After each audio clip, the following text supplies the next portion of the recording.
Okay, so let's start this again. Answer in English. I want to make sure that we're speaking English. Please give our audience, we are having a short conversation, and I want you to succinctly tell them what we're talking about, and then we'll get into it. Sure, we're discussing a common social dynamic where young women, especially those who are very attractive, often receive a lot of attention and validation based on their looks. This attention can shape their self-esteem and expectations, sometimes leading them to hold out for increasingly high standards in partners. Over time, as they age and the nature of attention changes, they might find themselves with fewer relationship options, potentially feeling a sense of regret or confusion about missed opportunities for meaningful connections. It's a reflection on how external validation and societal pressures can influence life choices and personal fulfillment.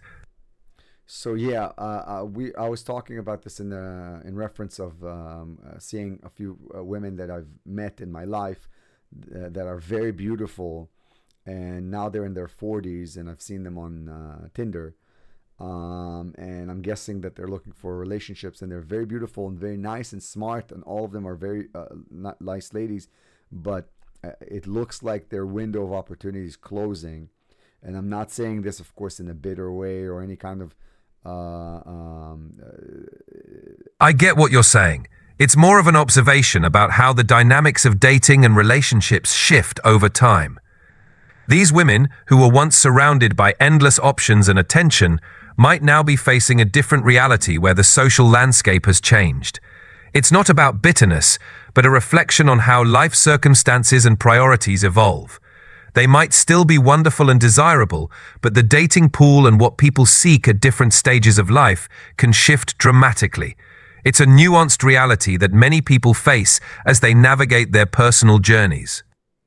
I honestly feel some kind of sadness towards them, because as men, a lot of times men have first of all no biological clock, and men get to max out their qualities, and even a guy in his 50s can get married with a younger woman, have children, do everything that he dreamed about doing when he was 20, 40, maybe an older father.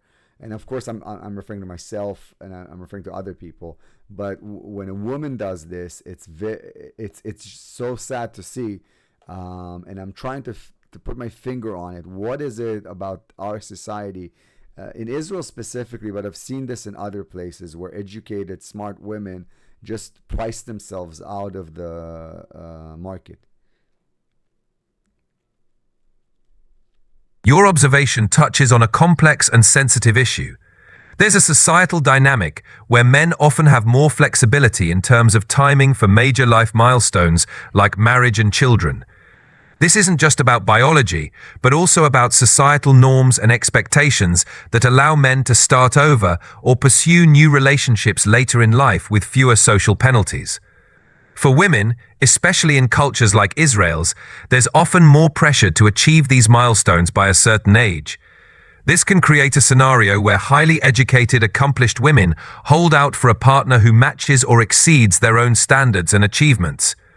Over time, this can lead to a situation where the pool of potential partners narrows, not because of any inherent flaw in the women, but because of the complex interplay of societal expectations and personal choices.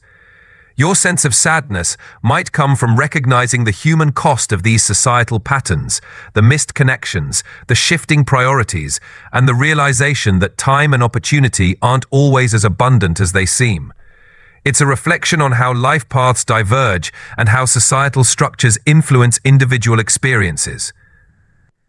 It really, I mean, I'm definitely not a red pill kind of guy, because I'm not a bitter guy, and thank God I never had real issues with getting women. And I don't think that women are bad or anything like that. And I do understand hypergamy and the benefits of it. But this is, I'm just trying to think. I know that one of them was in a relationship with this guy for a very long time. I know, I don't know about the others. I'm trying to think, what is the thing that's happening psychologically inside of them? Maybe you can answer through our psychologists or our philosophers. What is happening inside a young woman that is 20 something and is not ready to settle down, or thinking that she could get more? What is it? Not necessarily a very educated woman, but the self-esteem that's built around maybe the looks, or help me out here. From a psychological and philosophical perspective, several factors might be at play. In their 20s, many young women receive a significant amount of validation based on their looks, social status, and the sheer abundance of attention from potential partners.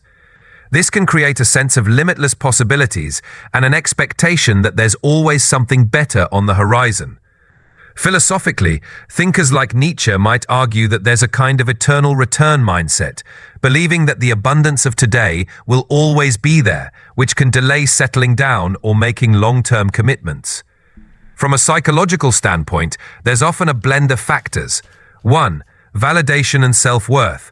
When a young woman's self-esteem is heavily tied to external validation, like attention for her looks, it can create a feedback loop where she continually seeks that validation and is hesitant to settle for anything less than what she perceives as the best. Hypergamy and social conditioning. The concept of hypergamy, seeking a partner who is equal or superior in social or economic terms, can subconsciously drive the belief that there's always a better option out there, making it harder to commit. 2. Cultural and social narratives. Society often glorifies youth and beauty, creating a narrative that encourages young women to not settle and to maximize their options. This can lead to a kind of analysis paralysis, where the fear of missing out on something better prevents making a commitment. Psychological defense mechanisms.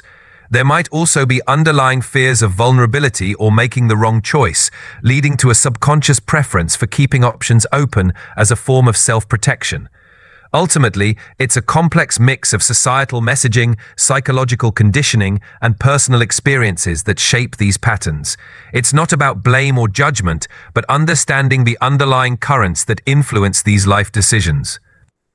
I think those are very valid points, and I think we can stress out the issue that there aren't always more and better options, especially in this context, and especially for women. Again, if you want to argue, if somebody wants to argue with my logic, that's fine. But for men, there is no equivalent of feminism telling women, no problem, do whatever you want. You'll never be too old to make babies, and family's not that important right now. Enjoy your 20s, etc., etc. You can freeze your eggs, and then the reality is not congruent with that. That's not what reality. It's an indictment, I think, of feminism, even not fourth wave militant feminism, even of the basic notion that you could do everything and be a girl boss and whatever, and there aren't consequences for that. Absolutely, and that's a crucial point to highlight. The narrative that women can indefinitely postpone certain life choices without consequences often clashes with biological and social realities. While it's empowering to tell young women that they have limitless options and can prioritize career, travel, and personal growth, there's often less emphasis on the trade-offs or the finite nature of certain opportunities, like fertility or finding a compatible partner. This isn't about diminishing the value of independence or ambition, but recognizing that the have-it-all narrative can sometimes paint an unrealistic picture. Life is about choices and priorities, and every choice inevitably involves some trade-offs. It's also worth noting that while men may not face the same biological clock pressures, they too have their own sets of expectations and challenges. The key is fostering a balanced conversation about realistic expectations, personal fulfillment, and the diverse paths to happiness and success.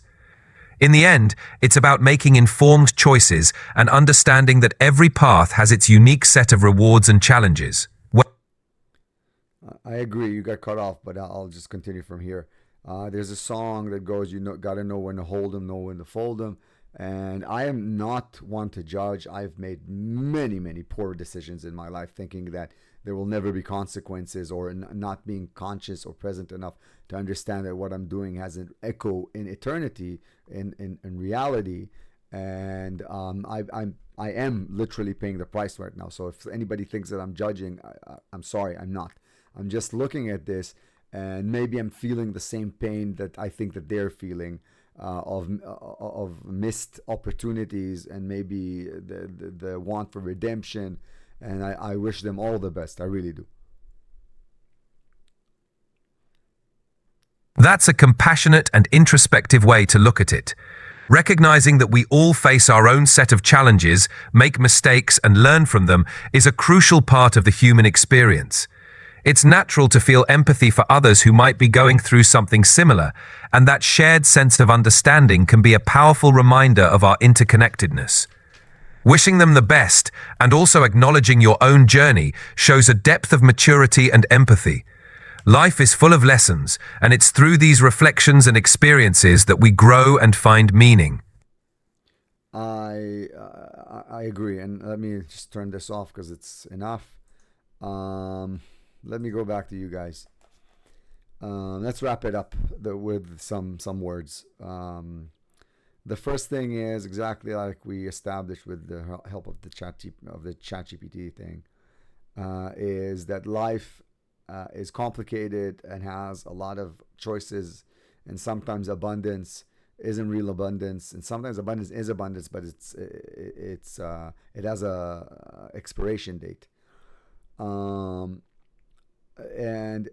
as much as I want to tell everybody that they can do whatever they want, whenever they want, and doors will always be open to them, that's not the fact. That's not the fact. And I'm saying this in first person, not as an outsider looking in.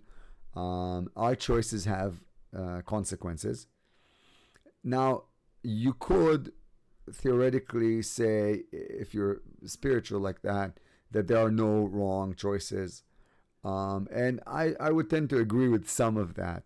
But I do think that there is truth and reality say that in these situations, women have they don't have all the time in the world. Nobody has all the time in the world. Family is important. And